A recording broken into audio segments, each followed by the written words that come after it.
Bismillahirrahmanirrahim. Salam sejahtera.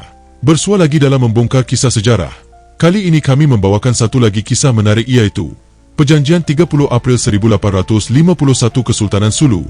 Seperti apakah kisah ini? Mari sama-sama kita saksikan. Pengisytiharan khidmat pemerbadanan dan pegangan kepada kedaulatan ke bawah Duli Yang Maha Mulia Katolik Isabel II, Ratu Berperlembagaan Sepanyol, dan penyerahan kepada kerajaan tertinggi negara yang dibuat oleh Tuan Yang Terutama Sultan Sulu, Muhammad Pulalun, Datus Muhammad Buyuk, Muluk, Daniel Amil Bahar, Bandahala, Muluk Kahar, Amil Badar, Tumanggung, Juhan, Sanajahan, Naaibi, Mamanca dan Syarif Muhammad bin Sarin atas nama dan mewakili seluruh Pulau Sulu. Kepada Kolonel Jos Mara de Carlos Y. O'Doyle, Gubernur Politik Ketenteraan Wilayah Zamboanga, Pulau Basilan, Pilas, Tonkil dan yang berdekatan dengannya, sebagai kuasa penuh yang diberi kuasa khas oleh Tuan Yang Terutama Antonio de Urbestondo, Marquis Ot Solana, Gubernur dan Kapten Jeneral Kepulauan Filipina. Perkara pertama, Tuan Yang Terutama Sultan Sulu, untuk dirinya sendiri, waris dan keturunan baginda Datus Muhammad Buyuk, Muluk, Daniel Amil Bahar, Bandahala, Muluk Kahar, Amil Badar, Tumanggung, Juhan, Sanajahan, Naaibi, Mamanca dan Syarif Muhammad bin Sarin, atas kehendak bebas mereka sendiri, mengisytiharkan bahawa untuk tujuan menebus kesalahan kepada negara Sepanyol atas kemarahan yang dilakukan terhadapnya pada 1 Januari tahun ini, mereka berhasrat dan meminta Pulau Jolo dan semua kebergantungannya akan digabungkan dengan mahkota Sepanyol, yang selama beberapa abad telah menjadi satu-satunya penguasa dan pelindung mereka. Membuat pada hari ini, pengisytiharan khidmat baru tentang lekatan dan penyerahan serta mengiktiraf Duli Yang Maha Mulia Katolik Isabel II, Ratu Berperlembagaan Sepanyol, dan mereka yang boleh menggantikannya dalam martabat tertinggi ini, sebagai Tuan Berdaulat dan pelindung mereka yang sah, berdasarkan perjanjian yang dibuat pada zaman dahulu. Perjanjian 1836 dan tambahan yang dibuat padanya oleh Gubernur Zamboanga sekarang pada bulan Ogos, dan juga dan khususnya penaklukan Jolo baru-baru ini pada 28 Februari tahun ini oleh Kapten Jeneral Antonio Urbestondo, Marquis dari Solana dan Gubernur Jeneral Kepulauan Filipina. Perkara 2. Sultan dan Datu dengan sungguh-sungguh berjanji akan mengekalkan keutuhan wilayah Sulu dan segala tanggungannya sebagai sebahagian daripada kepulauan kepunyaan Kerajaan Sepanyol. Perkara 3. Pulau Sulu dan semua tanggungannya telah digabungkan dengan mahkota Sepanyol dan penduduknya menjadi sebahagian daripada keluarga besar Sepanyol yang tinggal di kepulauan Filipina yang luas. Sultan dan Datu tidak akan diberi kuasa untuk membuat atau menandatangani perjanjian komersial atau apa-apa jenis pakatan dengan kuasa, syarikat, orang atau perbadanan Eropah, dan Sultan atau Pembesar Malaya, di bawah kesaksian yang tidak sah. Mereka mengisytiharkan semua perjanjian yang dibuat dengan kuasa lain adalah batal dan tidak sah jika ia memudaratkan hak purba dan tidak dapat dipertikaikan yang dipegang oleh Sepanyol ke atas seluruh kepulauan Sulu sebagai sebahagian daripada kepulauan Filipina, dan mereka mengesahkan, memperbaharui dan membenarkan semua dokumen yang mengandungi klausa yang memihak kepada kerajaan Sepanyol yang mungkin telah disediakan sebelum tarikh ini, walau bagaimanapun umurnya.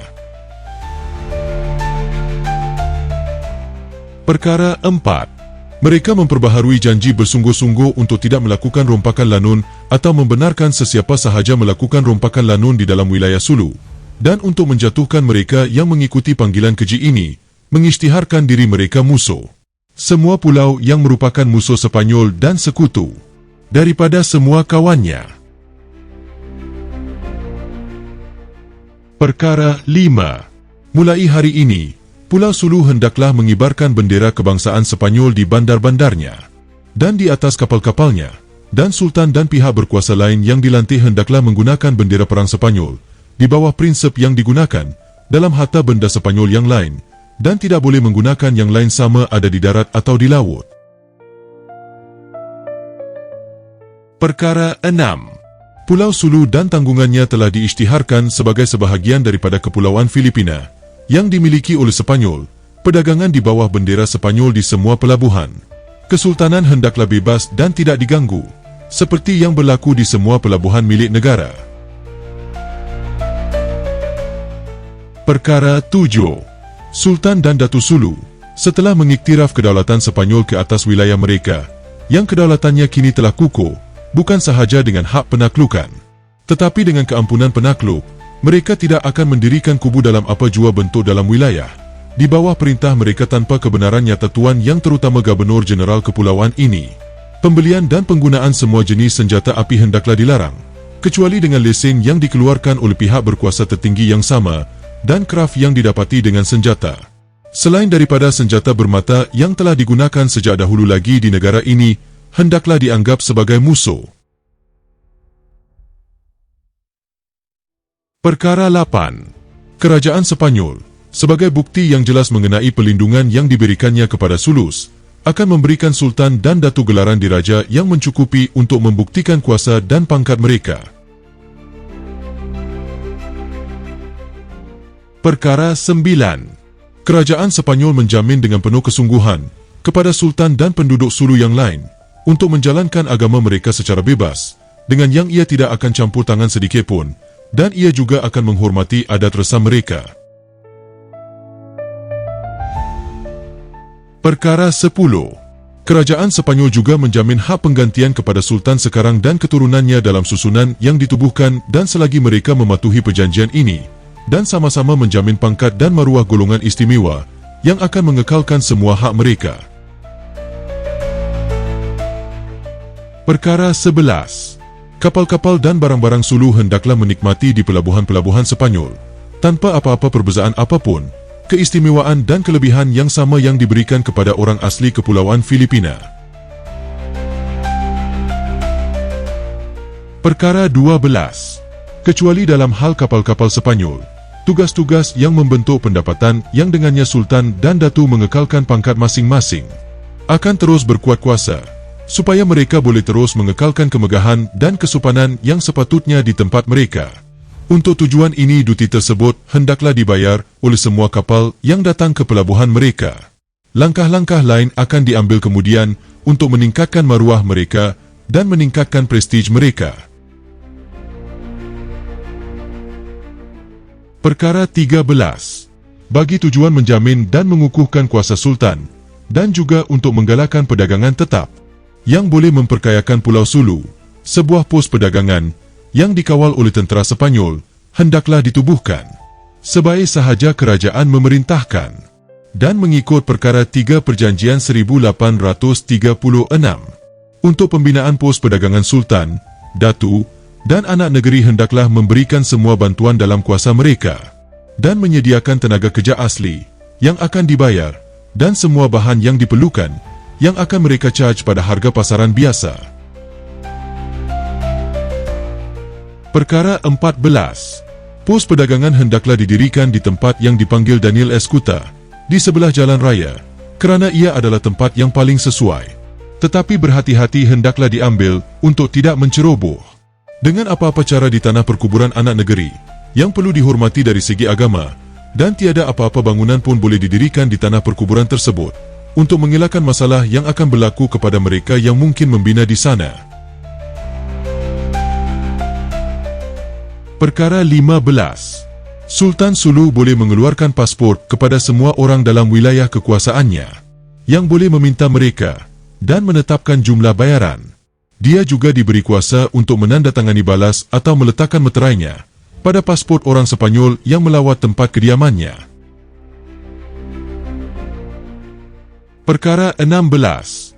Memandangkan pengisytiharan Sultan mengenai kerugian yang dialami oleh Baginda dalam pemusnahan kubu dan istana Baginda oleh api, dan yakin dengan realiti kerugian itu, kerajaan Sepanyol memberinya anuiti sebanyak 1,500 peso untuk menanggung rugi Baginda, dengan cara tertentu untuk kerugian ini, dan pada masa yang sama membantunya mengekalkan, dengan kemegahan yang sewajarnya, kesopanan yang sewajarnya bagi dirinya dan pangkatnya. Pertimbangan yang sama mendorong kerajaan Sepanyol untuk memberikan Datu Muhammad Buyuk, Muluk dan Datu Daniel Amil Bahar 600 peso setahun setiap seorang, dan 360 peso kepada Syarif Muhammad bin Sarin atas jasa baiknya, kepada Kerajaan Sepanyol. Perkara 17. Perkara-perkara yang terkandung dalam akta ini hendaklah berkuat kuasa sepenuhnya pada hari ini.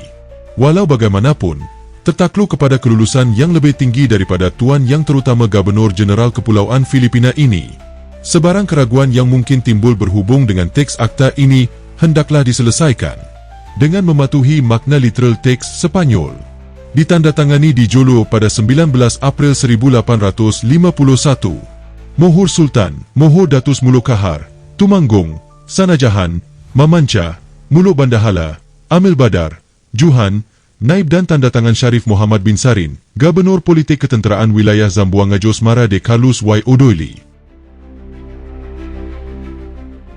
Saya dan Antonio de Urbestondo y Igua, Marquis de Le Solana, Knight Grand Cross Ordo Amerika di Raja Isabel de Catholic, Knight of the Royal Order San Fernando kelas pertama dan ketiga, dan Ordo San Hermenegildo, Lieutenant Jeneral Angkatan Kebangsaan, Gubernur dan Kapten Jeneral Kepulauan Filipina, Presiden Audiencia Diraja Kepulauan Filipina, Hakim Subdelegasi Hasil Pejabat Pos, Naib Penong Diraja dan Ketua Pengarah Tentera, meluluskan, mengesahkan dan mengesahkan penyerahan diri ini atas nama Duli Yang Maha Mulia Isabel II. Manila, 30 April 1851, Antonio de Urbestondo, salinan yang benar, Meterai Kapten Jeneral Filipina.